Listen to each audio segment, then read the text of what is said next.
हरे कृष्णा। आज हम भगवत गीता यथारूप के 6ठे अध्याय के आखिरी श्लोक का अध्ययन करने जा रहे हैं। आज के श्लोक में भगवान अर्जुन को अपना मत देने वाले हैं कि उनके अनुसार कौन सर्वश्रेष्ठ योगी है। आज के श्लोक को भगवान ने अर्जुन को इसलिए कहा क्योंकि पिछले श्लोक में जब भगवान ने अर्जुन को कहा था कि हे अर्जुन, कर्मी, तपस्वी, ज्ञानी तथा योगी में योगी श्रेष्ठ है, तो अर्जुन ने जैसे ही भगवान से ये सुना कि भगवान योगी को श्रेष्ठ कह रहे हैं और ये भी कह रहे हैं कि अर्जुन तुम योगी बनो, तब अर्जुन सोच में पड़ गया कि वह योगी कैसे बने। क्योंकि योगी बनने के लिए जो साधना बताई गई है पतंजलि योग सूत्र के अंतर्गत अष्टांग योग के माध्यम से, वह तो अर्जुन को बहुत कठिन तथा असंभव प्रतीत हो रहा था। कठिन और असंभव इसलिए लग रहा था क्योंकि अर्जुन तो गृहस्थ था और अष्टांग योग के साधक को यम, नियम, आसन, प्राणायाम, प्रत्याहार, धारणा, ध्यान और समाधि का पालन करना अनिवार्य है। साथ ही उसे आजीवन ब्रह्मचर्य का पालन करना भी अनिवार्य है। इन नियमों के पालन करने के लिए एक साधक को एकांत स्थान में, जैसे कि जंगल में, अकेले जाकर कुशाका आसन बिछाकर नाक के अग्रभाग में ध्यान लगाना है और जब जब ध्यान संसार की वस्तु अथवा व्यक्ति पर जाए तब तब वहाँ से मन को हटाकर हृदय में विराजमान परमात्मा को देखने का अभ्यास में दृढ़तापूर्वक लगना है। साधक को जंगल में उपलब्ध कंद, मूल, फल पर ही आश्रित रहना होगा। इसी प्रकार के अनेक कठिन अभ्यास करके कई जन्मों की कठिन साधना के पश्चात कोई साधक योग की पूर्ण सिद्धि की अवस्था तक पहुंच पाता है। अर्जुन को जब ये सब बहुत कठिन लगा तो इसलिए वह चिंतित हो गया कि भगवान को वह किस प्रकार प्रसन्न कर पाएगा, क्योंकि भगवान ने उससे योगी बनने के लिए कहा और अर्जुन हर प्रकार से इस ध्यान योग की साधना को करने में अपने आप को असमर्थ पा रहा है। भगवान ने तुरंत ही अर्जुन के मन की बात को पढ़ लिया और अर्जुन को प्रोत्साहन देने के लिए भगवान ने जो कहा वही आज का श्लोक है, अर्थात श्लोक संख्या 47। आइए हम मिलकर श्लोक संख्या 47 का वाचन करें और भगवान के एक एक शब्द को ध्यान से सुने और अपने आचार्यों के माध्यम से समझने का प्रयास करें। कृपया वीडियो को अंत तक अवश्य देखिएगा। तो आइए हम मिलकर के ध्यान योग के आखिरी श्लोक अर्थात श्लोक संख्या 47 का वाचन करें। योगिनामपि सर्वेषां मद्गतेन अंतरात्मना श्रद्धावान भजते यो मां समे युक्त तमो मतः। योगिनाम अपि सर्वेषां मद्गतेन अंतरात्मना श्रद्धावान भजते यो मां समे युक्त तमः मतः।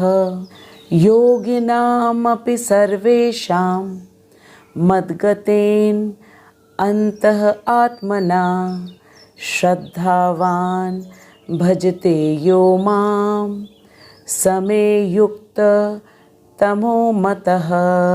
भगवान ने कहा इस श्लोक को कि और समस्त योगियों में से जो योगी अत्यंत श्रद्धापूर्वक मेरे परायण है, अपने अंतःकरण में मेरे विषय में सोचता है और मेरी दिव्य प्रेमा भक्ति करता है।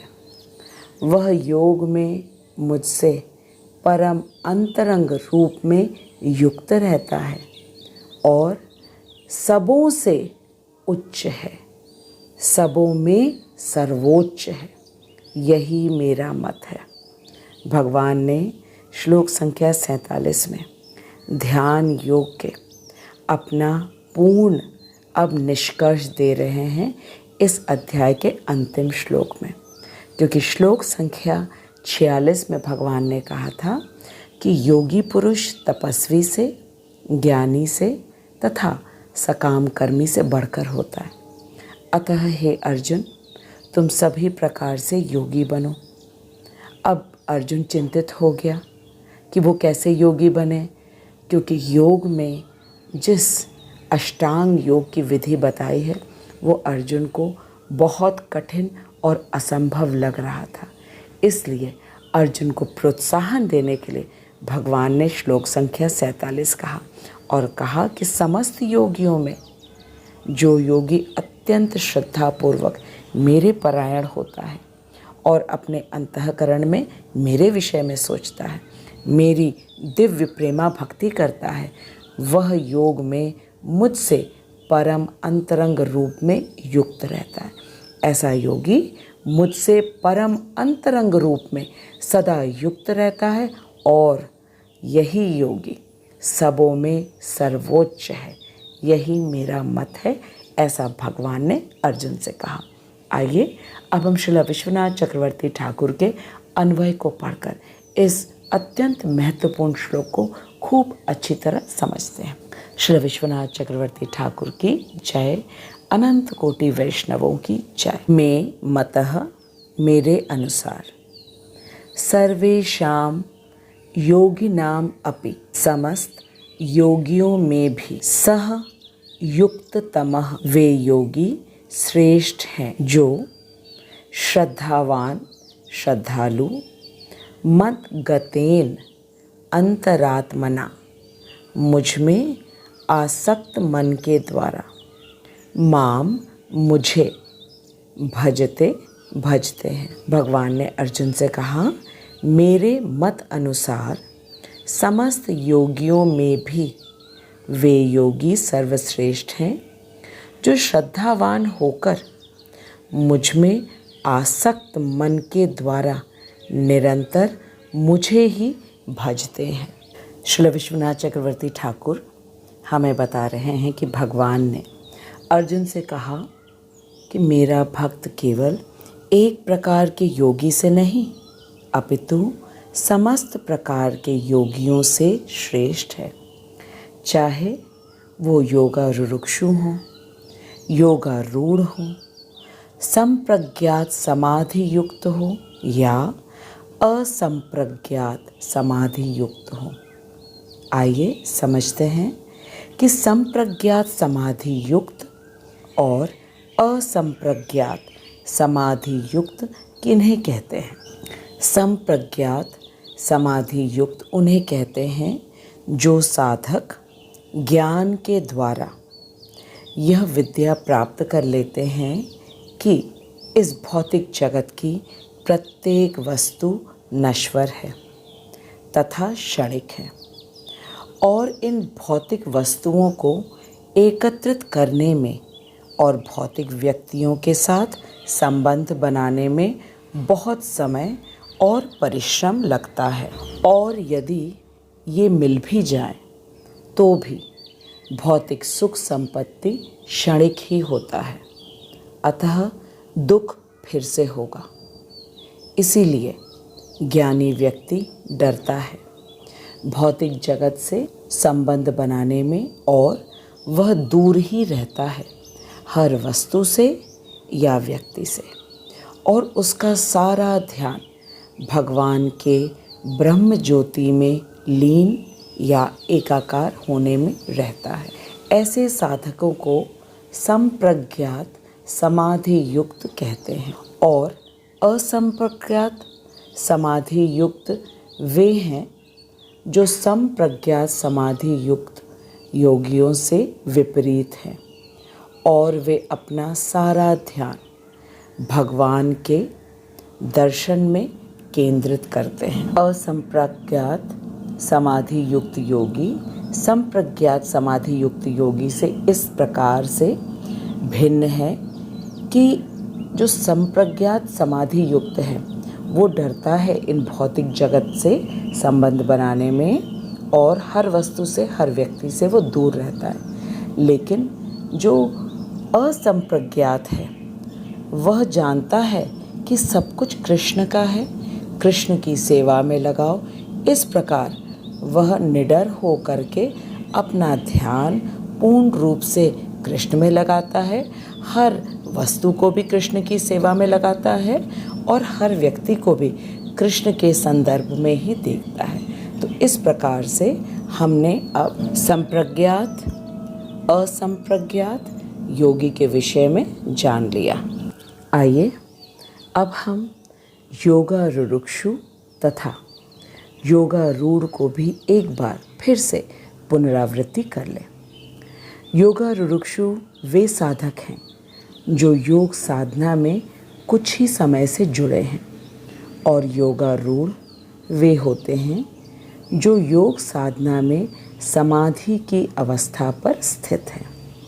समाधि अर्थात भौतिक जगत के सुख दुख, लाभ हानि, मान अपमान जैसी विपरीत परिस्थितियों में भी समभाव में रहना, बिल्कुल भी विचलित नहीं होना और सारा ध्यान केवल और केवल भगवान के परमात्मा रूप में केंद्रित करना। तो ये थे सभी प्रकार के योगियों का एक संक्षिप्त विवरण और भगवान ने कहा कि इन सभी प्रकार के योगियों से सर्वश्रेष्ठ हैं वह योगी जो श्रद्धावान होकर भगवान में आसक्त होकर मन के द्वारा निरंतर भगवान को भजते हैं, वही योगी सर्वश्रेष्ठ है। चक्रवर्ती पाद हमें बता रहे हैं कि भगवान से युक्त होने के लिए जो सीढ़ी है उनमें 4 पादान हैं।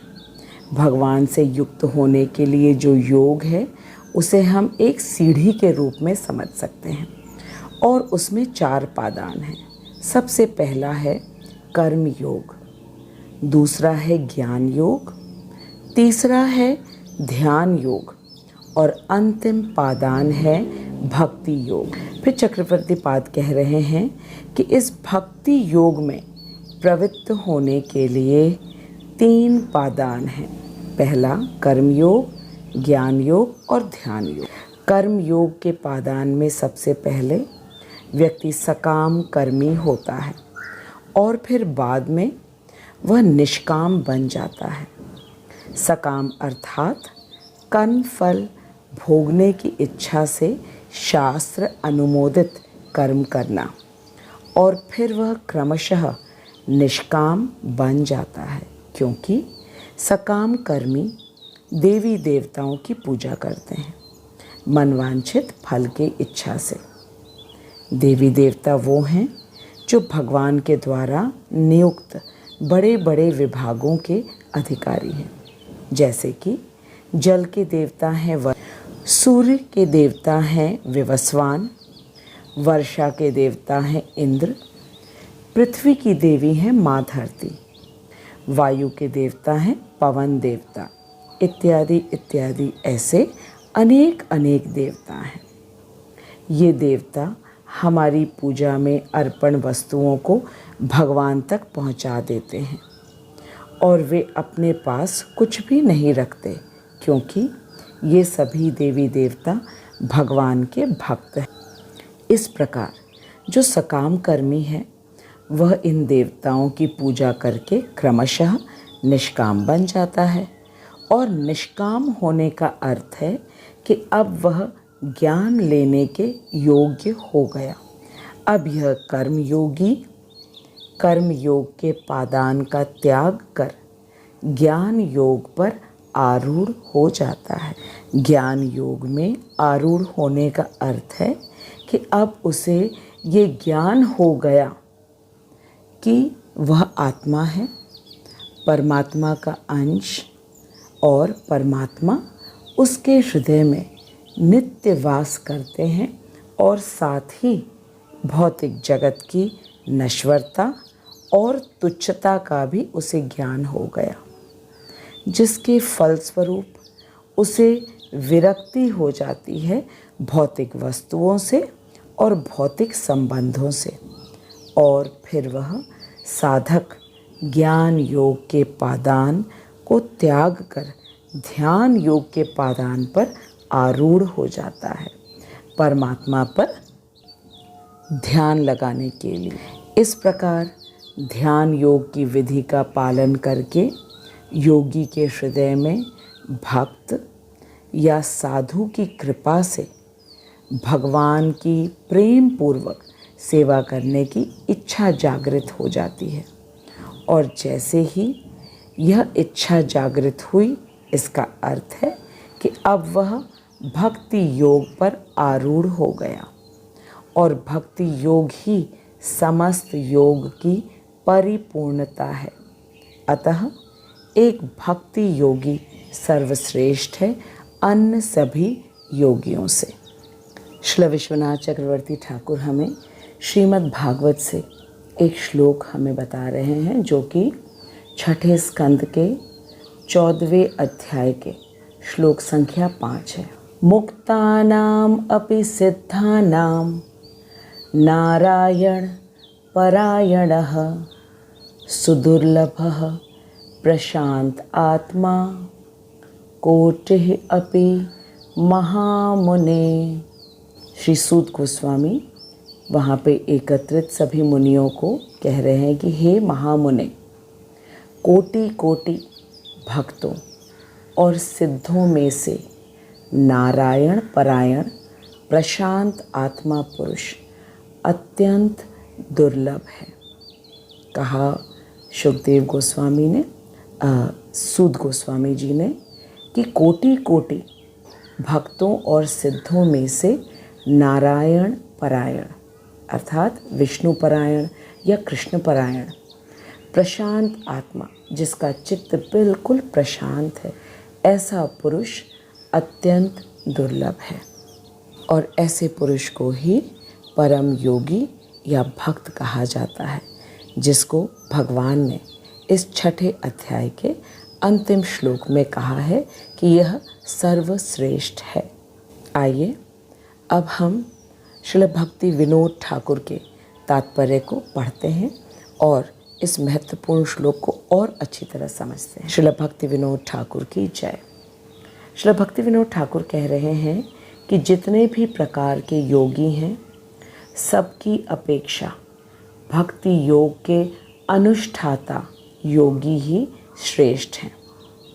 जो श्रद्धावान होकर मुझे भजते हैं, वे सभी योगियों से श्रेष्ठ है। भक्ति विनोद ठाकुर कह रहे हैं कि भगवान ने कहा है कि जो श्रद्धावान होकर भगवान को भजते हैं, वे सभी योगियों से श्रेष्ठ हैं। फिर आगे श्री भक्ति विनोद ठाकुर कह रहे हैं कि वैद मनुष्यों के बीच सकाम कर्मी को योगी नहीं कहा जा सकता। वैद अर्थात जो शास्त्रों को मानते हैं, उन्हें वैद कहा जाता है, और जो अवैध हैं वो शास्त्रों को नहीं मानते। तो जो शास्त्रों को मानते हैं वे मनुष्य सकाम कर्मी को योगी नहीं मानते। निष्काम कर्मी, ज्ञानी, अष्टांग योगी और भक्ति योग अनुष्ठाता, ये सभी योगी हैं।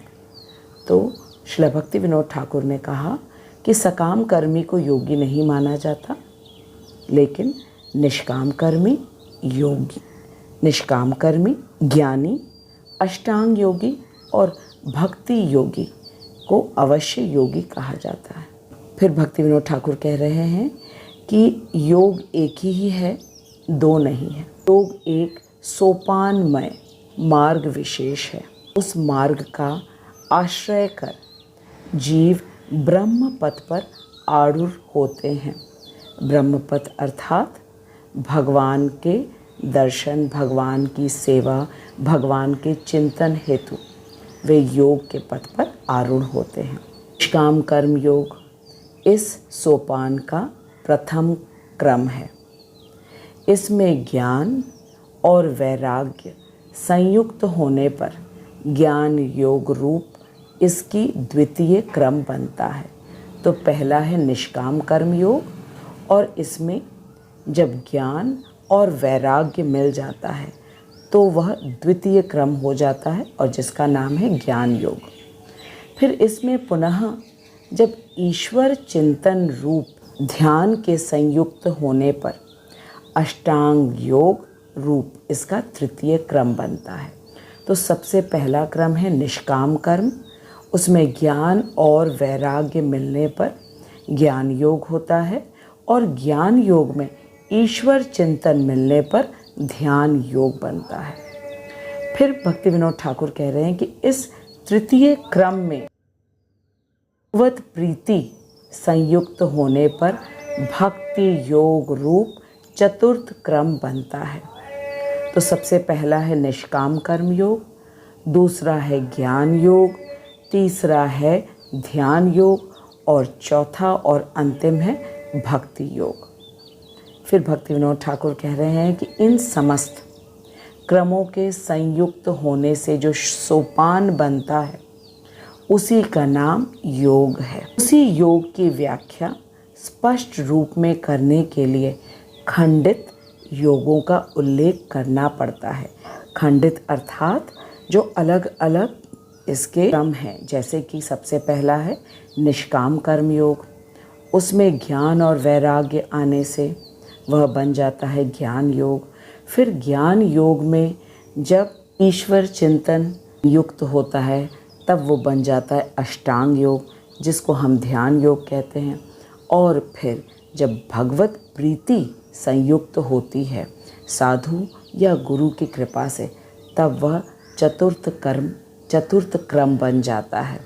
और ये समस्त ही जो सोपान है इसको योग कहते हैं। फिर भक्ति विनोद ठाकुर कह रहे हैं कि जो नित्य कल्याण के उद्देश्य से साधना करते हैं वे ही साधक योग मार्ग का अवलंबन करते हैं, किंतु प्रत्येक क्रम में उन्नत होकर सर्वप्रथम उस क्रम में निष्ठा युक्त होते हैं और अंत में इस क्रम का परित्याग करके ऊपर के क्रम में प्रवेश करने के लिए पिछले क्रम की निष्ठा का प्रतित्याग करते हैं। इसका अर्थ क्या है कि सबसे पहले है निष्काम कर्म, पहले उसमें निष्ठा युक्त होकर के वो निष्काम कर्म करते हैं। फिर जब चित्त शुद्धि हो जाती है तो उसमें ज्ञान और वैराग्य के द्वारा वह ज्ञान योग में प्रतिष्ठित होते हैं। और फिर ज्ञान योग में जब वे प्रतिष्ठित हो जाते हैं, इसके बाद जब ईश्वर चिंतन आता है तो ज्ञान योग का भी परित्याग करते हैं और ध्यान योग में प्रवेश करते हैं। और ध्यान योग में जब भगवत भक्ति संयुक्त हो जाती है तो उसका भी परित्याग करके पूर्ण रूप से वे भगवत भक्ति में लग जाते हैं। जो किसी क्रमवश में आबद्ध रहते हैं उस क्रम के नाम से संयुक्त एक खंड योग में ही उनकी प्रतिष्ठा है। भक्ति विनोद ठाकुर कह रहे हैं कि ऐसे तो हमें एक एक क्रम का परित्याग करके ऊपर जाना है, लेकिन जो किसी क्रम विशेष में, जैसे कि कोई कर्म योग में या कोई ज्ञान योग में या ध्यान योग में ही उसमें आसक्त हो गया, तो फिर उन्हें क्या कहा जाता है? उन्हें कहा जाता है कर्म योगी या ज्ञान योगी या अष्टांग योगी। और जो इन सब से एक एक करके ऊपर बढ़ते जाते हैं और सर्वोच्च क्रम पे पहुंच जाते हैं योग सोपान के, उन्हें फिर भक्ति योगी कहा जाता है। अब भगवान अर्जुन से कह रहे हैं कि हे पार्थ, केवल मेरी भक्ति करना ही जिनका चरम उद्देश्य है, वे अन्य तीनों प्रकार के योगियों से श्रेष्ठ है, अर्थात कर्मयोगी से, ज्ञान योगी से और अष्टांग योगी से। तुम वही योगी अर्थात भक्ति योगी हो। ये श्रील भक्ति विनोद ठाकुर का तात्पर्य है। श्रील भक्ति विनोद ठाकुर की जय, श्रील विश्वनाथ चक्रवर्ती ठाकुर की जय, अनंत कोटि वैष्णवों की जय। आइए अब हम श्रील प्रभुपाद के तात्पर्य को पढ़ते हैं। श्रील प्रभुपाद अपने तात्पर्य में सबसे पहले हमें भजते शब्द का अर्थ बता रहे हैं और प्रभुपाद कह रहे हैं कि यहाँ पर भजते शब्द अत्यंत महत्वपूर्ण है।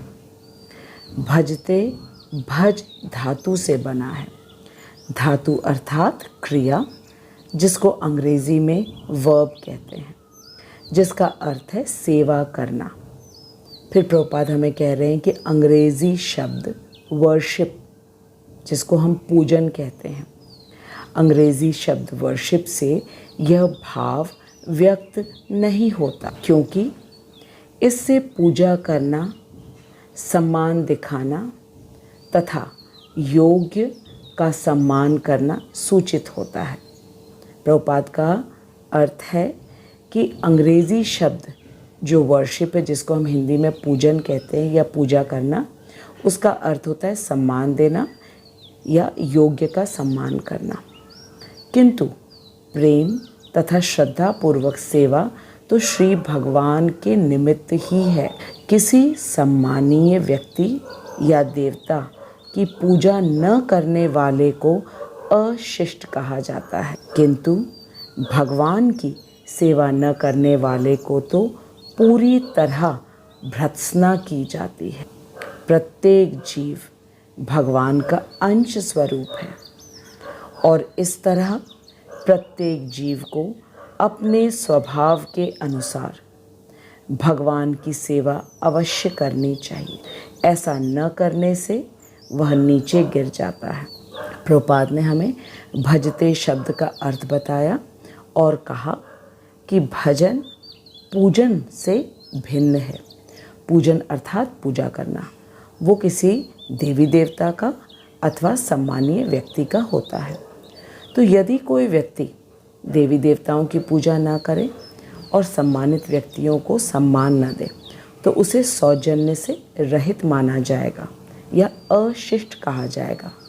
किंतु यदि कोई भगवान का भजन ना करे अर्थात भगवान की सेवा ना करे, तो उसे तो पूरी तरह से उसकी भर्त्सना की जाएगी। पूरी तरीके से वह निंदनीय है, क्योंकि हम भगवान के अंश स्वरूप हैं और भगवान की सेवा करना, भगवान की भक्ति करना हमारा नित्य स्वरूप है।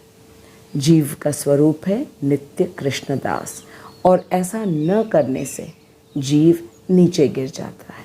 श्रील प्रभुपाद हमें भागवत पुराण से इसका उल्लेख दे रहे हैं। 11वें स्कंद से 5वें अध्याय से श्लोक संख्या 3 में इसकी पुष्टि इस प्रकार हुई है। य एषां पुरुषं साक्षात् आत्मप्रभवम् ईश्वरं न भजन्त्य अवजानन्ति स्थानात् भ्रष्टाः पतन्त्यधः। जो मनुष्य अपने जीवनदाता आदि भगवान की सेवा नहीं करता और अपने कर्तव्य में शिथिलता बरतता है, वह निश्चित रूप से अपनी स्वाभाविक स्थिति से नीचे गिरता है। इसका अर्थ है कि मनुष्य अपना स्वाभाविक स्थिति मनुष्य जन्म पे भी नहीं टिका रहेगा, वह नीचे की योनियों में गिर जाएगा। भागवत पुराण के इस श्लोक में भजन्ति शब्द व्यवहृत हुआ है। भजन्ति शब्द का प्रयोग परमेश्वर के लिए ही प्रयुक्त किया जाता है, जबकि वर्शिप या पूजन का प्रयोग देवताओं या अन्य किसी सामान्य जीव के लिए किया जाता है। इस श्लोक में प्रयुक्त अवजानन्ति शब्द भगवद गीता में भी पाया जाता है। अवजानन्ति माम मूढ़ाः, इसका अर्थ है कि केवल मूर्ख या धूर्त भगवान कृष्ण का उपहास करते हैं। 9वें अध्याय में भगवान ने बताया है, भगवान ने 9वें अध्याय के श्लोक संख्या 11 में बताया है, अवजानन्ति माम मूढ़ा मानुषिम तनुमाश्रितम परम भाव अवजानन्तो मम भूतम हे महेश्वरः।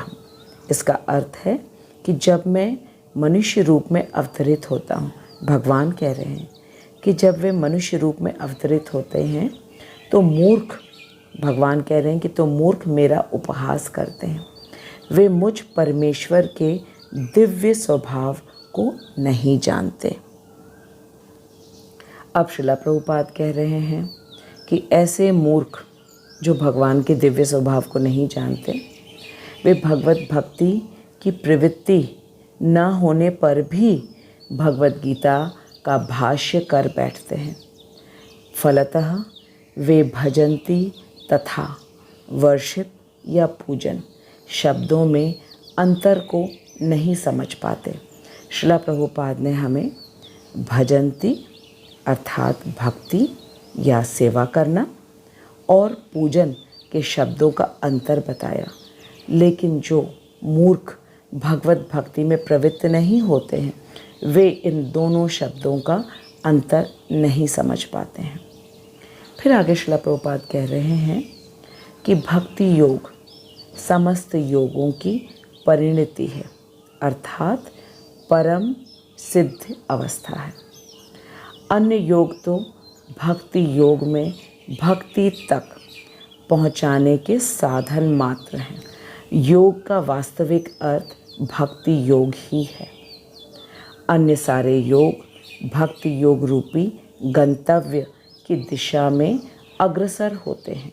कर्म योग से लेकर भक्ति योग तक का लंबा रास्ता आत्म साक्षात्कार तक जाता है। निष्काम कर्म योग से इस रास्ते का आरंभ होता है।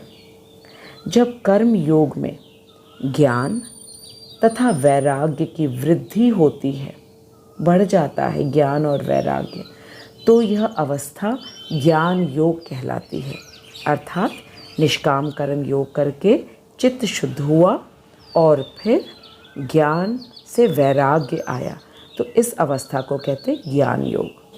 जब ज्ञान योग में अनेक भौतिक विधियों से परमात्मा के ध्यान में वृद्धि होने लगती है और मन उन पर लगा रहता है, तो इसे अष्टांग योग कहते हैं या ध्यान योग कहते हैं। इस अष्टांग योग को पार करने पर जब मनुष्य श्री भगवान कृष्ण के निकट पहुंचता है, तो वह भक्ति योग, यथार्थ में भक्ति योग ही चरम लक्ष्य है। किंतु भक्ति योग का सूक्ष्म विश्लेषण करने के लिए अन्य योगों को समझना अनिवार्य है। अतः जो योगी प्रगतिशील है, वह शाश्वत कल्याण के सही मार्ग पर रहता है।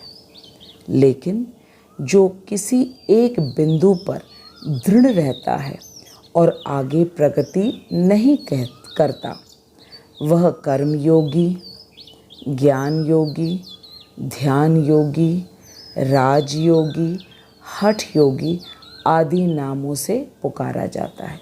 पहले भी हम लोगों ने समझा है कि योग एक पूरी सीढ़ी है जिसके अलग अलग क्रम हैं। कर्म योग से ज्ञान योग, ज्ञान योग से ध्यान योग और फिर भक्ति योग। लेकिन यदि कोई योगी किसी एक बिंदु पर दृढ़ हो जाता है और आगे प्रगति नहीं करता है, तभी उसे कर्मयोगी, ज्ञान योगी, ध्यान योगी और राजयोगी होता है जो ध्यान योगी की समाधि की अवस्था में पहुंच जाता है, उसे राजयोगी कहते हैं। और हठ योगी का अर्थ है जो अष्टांग योग के द्वारा अपने शरीर को नियंत्रित करते हैं उनको हठ योगी कहा जाता है। इन नामों से उन्हें पुकारा जाता है जो आगे प्रगति नहीं करते। अब प्रभुपाद कह रहे हैं कि यदि कोई इतना भाग्यशाली होता है कि भक्ति योग को प्राप्त हो सके तो ये समझना चाहिए कि उसने समस्त योगों को पार कर लिया है। अतः कृष्ण भावना भावित होना योग की सर्वोच्च अवस्था है। ठीक उसी तरह जैसे कि हम ये कहते हैं कि विश्व भर के पर्वतों में हिमालय सबसे ऊंचा है, जिसकी सर्वोच्च चोटी है एवरेस्ट। तो प्रभुपाद ने हमें हिमालय के उदाहरण से बता दिया और हिमालय की सर्वोच्च चोटी एवरेस्ट है। तो जो एवरेस्ट पे पहुंच गया है, इसका अर्थ है कि नीचे के समस्त पर्वतों को पार करके आया है। ठीक उसी तरह जो भक्ति योग में आरूढ़ हो गया है, स्थित हो गया है, तो उसे समझना चाहिए कि नीचे की समस्त क्रमों को और पादानों को पार करके वह भक्ति योग तक पहुंच गया है। अब श्रील प्रभुपाद कह रहे हैं कि कोई विरला भाग्यशाली ही वैदिक विधान के अनुसार भक्ति योग के पथ को स्वीकार करके कृष्ण भावना भावित हो पाता है। और प्रभुपाद फिर कह रहे हैं कि आदर्श योगी श्याम सुंदर कृष्ण पर अपना ध्यान एकाग्र करता है, जो कि बादल के समान सुंदर रंग वाले हैं, जिनका कमल सदृश मुख सूर्य के समान तेजवान है, जिनका वस्त्र रत्नों से प्रभावपूर्ण है और जिनका शरीर फूलों की माला से सुशोभित है। प्रभुपाद ने कहा कि एक तो क्रम है पूरा, जिसे हमें निश्चित रूप से पालन करना है। जैसे कि सबसे नीचे है कर्म योग, फिर ज्ञान योग, ध्यान योग और फिर भक्ति योग। लेकिन प्रभुपाद कह रहे हैं कि कोई ऐसे विरला भाग्यशाली होते हैं जो कि इन सभी वैदिक विधानों का अतिक्रम करके सीधे ही वो भक्ति योग के पथ पर आरूढ़ हो जाते हैं, स्वीकार कर लेते हैं और कृष्ण भावना भावित हो जाते हैं। और ऐसे योगियों को आदर्श योगी कहा जाता है, जो सीधे कृष्ण भावना भावित बन जाते हैं और उनका समस्त ध्यान किस पे केंद्रित होता है? उनका ध्यान केंद्रित होता है श्याम सुंदर कृष्ण पर, जिनका रंग बादलों के समान है, अति सुंदर बादलों के समान सुंदर रंग वाले कृष्ण, और जिनका मुख सूर्य के समान तेजवान है, जिनके वस्त्र रत्नों से प्रभापूर्ण हैं और जिनका शरीर फूलों की माला से सुशोभित है।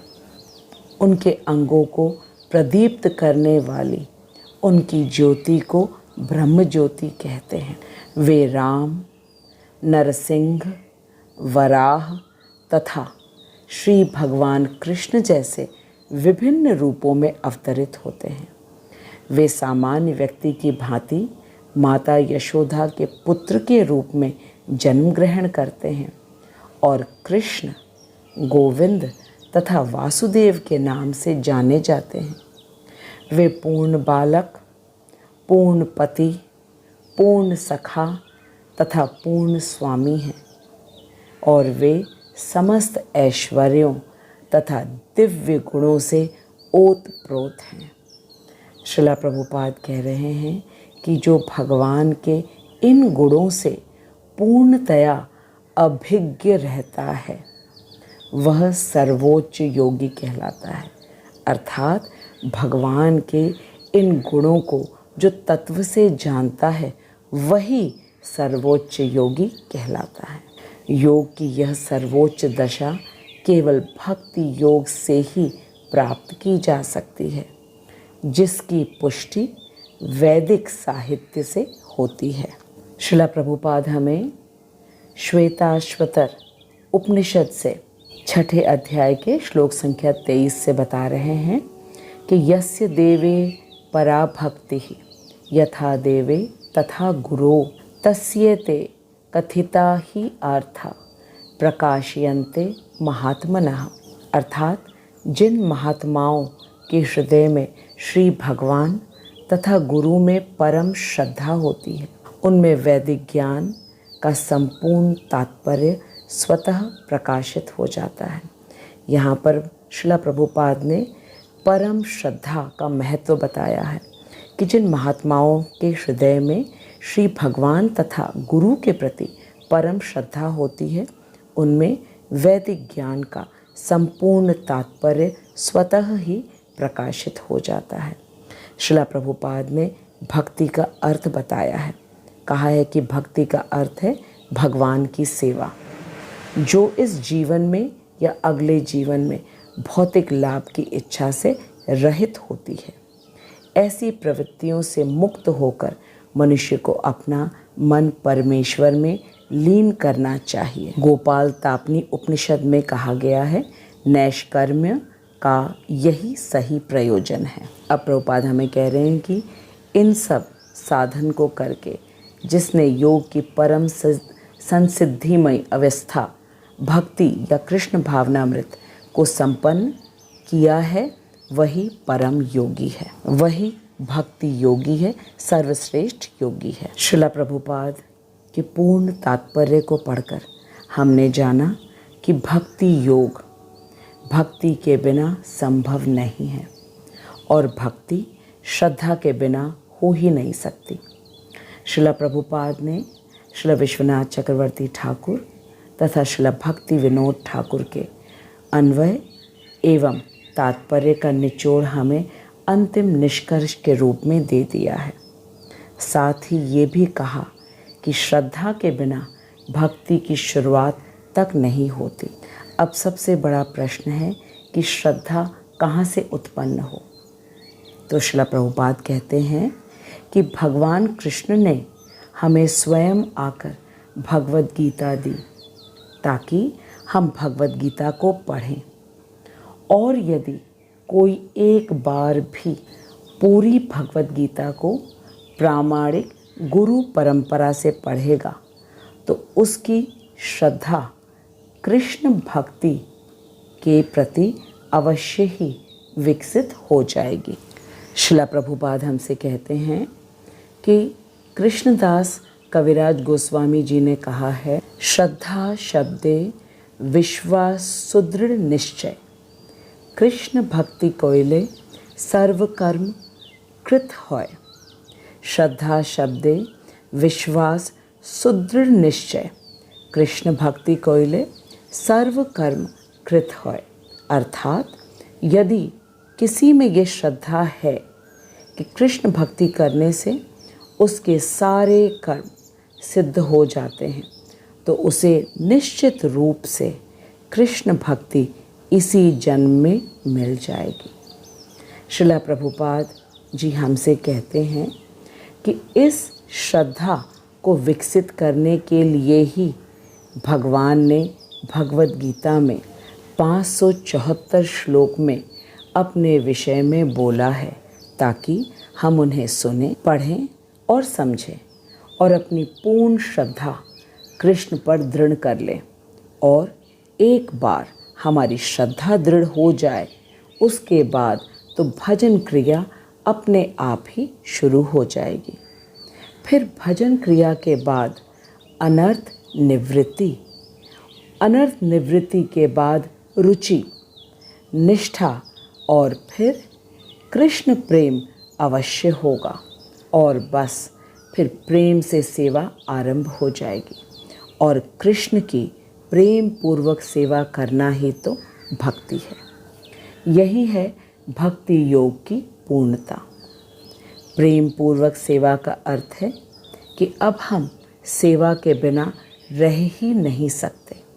इसीलिए भक्त हर समय कृष्ण के विषय में श्रवण करता है, कीर्तन करता है और चिंतन करता है। यही भक्ति के लक्षण हैं। अभी हमारी श्रद्धा कोमल श्रद्धा है। थोड़ा भी मन के विपरीत कार्य होता है तो हमारी श्रद्धा डगमगाने लगती है। श्रद्धा को सुदृढ़ करने के लिए हमें निरंतर कृष्ण के वीर की कथा को सुनना चाहिए। और यही तो भगवद गीता में भगवान ने अपने विषय में हमें बताया है, ताकि हम उनके विषय में गुरु परंपरा से जानें और अपनी श्रद्धा को मजबूत बनाएं, सुदृढ़ बनाएं। श्रद्धा जब मजबूत हो जाती है तो साधक जान जाता है अवश्य रक्षिबे कृष्ण, अर्थात कृष्ण अवश्य रक्षा करेंगे हर परिस्थिति में।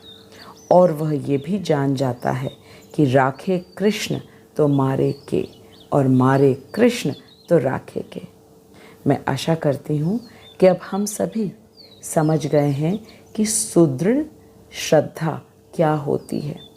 और जब कोई साधक श्रद्धा से भजन क्रिया में लग जाता है तो इसका अर्थ है कि अब वह भक्ति योग में है, और भगवान ने ऐसे भक्ति योगी को सर्वश्रेष्ठ कहा है। आज के श्लोक में, जो कि ध्यान योग अध्याय का अंतिम श्लोक है, इसमें भगवान ने अर्जुन से कहा कि उनके मत में समस्त योगियों में कौन सर्वश्रेष्ठ है। भगवान ने कहा, योगिनाम अपि सर्वेषां मद्गतेन अंतरात्मना श्रद्धावान भजते यो माम स मे युक्त तमो मतः।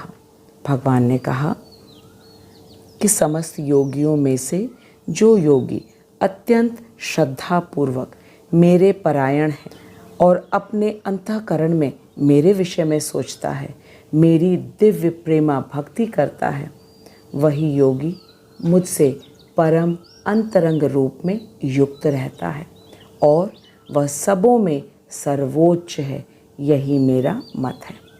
श्रील प्रभुपाद जी ने अपने भावार्थ में और शब्द से आरंभ किया है, इसलिए क्योंकि पिछले श्लोक में भगवान ने कर्मी, तपस्वी, ज्ञानी और ध्यानी में ध्यानी को सर्वश्रेष्ठ कहा था। और अब भगवान ने समस्त योगियों में अर्थात कर्मयोग, ज्ञान योग, ध्यान योग तथा भक्ति योग, इन समस्त योगियों में भक्ति योग के साधक को अर्थात भक्त को सर्वश्रेष्ठ कहा है। श्रील प्रभुपाद कहते हैं कि प्रत्येक साधक को यह अवश्य मालूम होना चाहिए कि भगवान के मत में सर्वश्रेष्ठ कौन है।